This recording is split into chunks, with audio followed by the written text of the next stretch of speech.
আমরা এখন সবাই মোটামুটি বাউন্ডারি কন্টেন্ট ক্রিয়েটর আছি, সাথে আমাদের আছে স্বপন আহমেদ। স্বপন ভাই, ভাই একটু বলুন না বাউন্ডারির সম্পর্কে।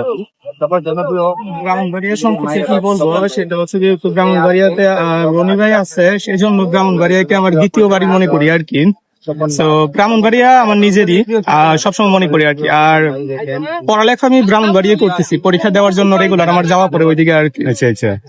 আর ব্রাহ্মণবাড়িয়ার তো কোন জিনিসটা যেন ভাইরাল, ঝগড়াটা নাকি? আর ঝগড়া তারা হচ্ছে যে তাদের উপর যদি আসে তখন তারা ঝগড়া করে বা সেটার প্রতিবাদ করে, মানে ছাড় দেয় না আর কি। যে নিজে থেকে গিয়ে ঝগড়া করবে ওইরকম কিন্তু না ভাই। আমরা ঝগড়াতে কিন্তু ছানামুখিটা একটু প্রিয় বেশি, জানেন? মিষ্টি মিষ্টি ছানামুখি ঝগড়া থেকে বেশি প্রিয়। তো ব্রাহ্মণবাড়িয়া এক কথাই মানে ভালো আর কি। ভাই ব্রাহ্মণবাড়িয়া কিন্তু আরেকটা বিষয় আছে অনেক ভালো। সারা বাংলাদেশ থেকে যত ব্যবসায়ী বা সরকারি চাকরিজীবী আছে তারা কিন্তু আমাদের ব্রাহ্মণবাড়িয়াতে বাড়ি ঘর করে থাকতে পারে নিঃসন্দেহে ভাই। এটা কিন্তু গর্বিত, সবাই জানে না বিষয়টা। আপনারা প্রোটেক্ট দেন যেন অন্য কোনো মানুষের চাঁদাবাজি যা আছে এগুলো যেন করতে না পারে। আমি যেমন প্রতিবাদী মাসুদ রানা ওইরকমই তারাও প্রতিবাদী হয়। ব্রাহ্মণবাড়িয়াতে আশা করি স্বপন ভাই যারা আছে যে কোনো জেলা থেকে পুলিশ প্রশাসন কিংবা ছোট ছোট চাকরি ব্যবসায়ী সবাই ইনশাল্লাহ ব্রাহ্মণবাড়িয়াতে বাড়ি ঘর করতেছে, তাতে আমাদের ভালোবাসার মানে যথেষ্ট তাদের জন্য থাকে, আমাদের পাশে থাকে আর কি। আর ব্রাহ্মণবাড়িয়ার তিতাস গ্যাস নিয়ে কিন্তু আমরা গর্ব করতে পারি। একটা ব্রাহ্মণবাড়িয়ার তিতাস গ্যাস সারা বাংলাদেশে আমাদের চীনে এই তিতাস গ্যাস হিসেবে ব্রাহ্মণবাড়িয়াতে চিনে সবাই, সারা বাংলাদেশের মানুষ। না আশা করি ব্রাহ্মণবাড়িয়া তিতাস গ্যাস পাশাপাশি কিন্তু সরাইল কিন্তু আমাদের একটা বিখ্যাত জিনিস আছে। মানে আমরা বলি সরাইলে কুত্তা আর কি। অনেক কিছু লেগে বিখ্যাত। ব্রাহ্মণবাড়িয়ার কন্টেন্ট ক্রিয়েটর কিন্তু অনেক আছে, এটা মাথায় রাখতে হবে। আমাদের ব্রাহ্মণবাড়িতে আরেকটা আছে বিষয়, ব্রাহ্মণবাড়িয়া সরাইলে কুত্তা, আমরা বলি আর কি লিগেল ভাষায় বলি সরাইলে কুত্তা। এটা কিন্তু মোটামুটি সারা বিশ্বে সরাইলে কুত্তা ভাই, এটা কিন্তু সোশ্যাল মিডিয়া আসার আগে বাইরে কিন্তু সারা বিশ্বে বাইরে। আচ্ছা আচ্ছা, তখন সোশ্যাল মিডিয়া ছিল না। রনি ভাই আসলে ভাইরাল হচ্ছে আজকে প্রায় 40 বছর আগে।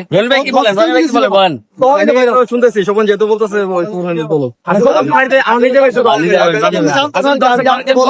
আপনার কোন জায়গা চিল্লাচিল্লি করতেছেন, কোন জায়গা চিল্লাচিল্লি না? আমরা আসছি রায়পুরা নরসিংদীর কন্টেন্ট ক্রিয়েটর একটা মিলন মেলায় আমরা সবাই অংশগ্রহণ করতেছি মেঘনা নদীর পারে।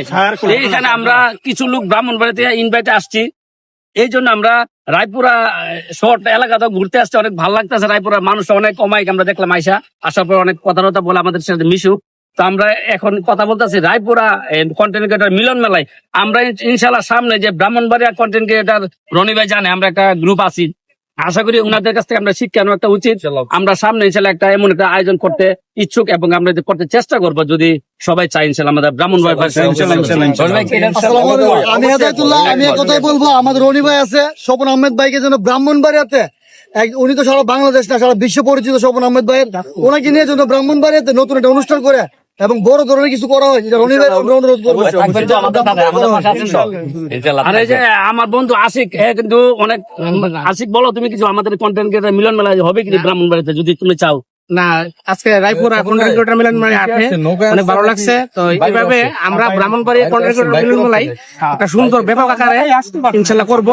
আপনারা সবাই থাকবেন, সবাইকে দাওয়াত দেওয়া হবে ইনশাআল্লাহ। আর এখানে আসাতে আমরা বলতে মাসুম ভাইয়ের একটা ধন্যবাদ দিতে পারি। এখানে আমাদেরকে সবাইকে দাওয়াত করছে মাসুম ভাই, বিশেষ করে মাসুম ভাইকে ধন্যবাদ জানাই এবং বলদার রমজান এই সবাইকে ধন্যবাদ জানাই। স্বপন ভাই আসছে, স্বপন ভাই দেখে অনেক ভালো লাগছে। রনি ভাই আছে, হেলাল দুলাল আছে, বাসার ভাই আছে, হেদায়েত ভাই আছে, সবাই আসছে। আমরা আজকে অনেক ভালো লাগতেছে। সবাইকে ভালো থাকবেন সবাই।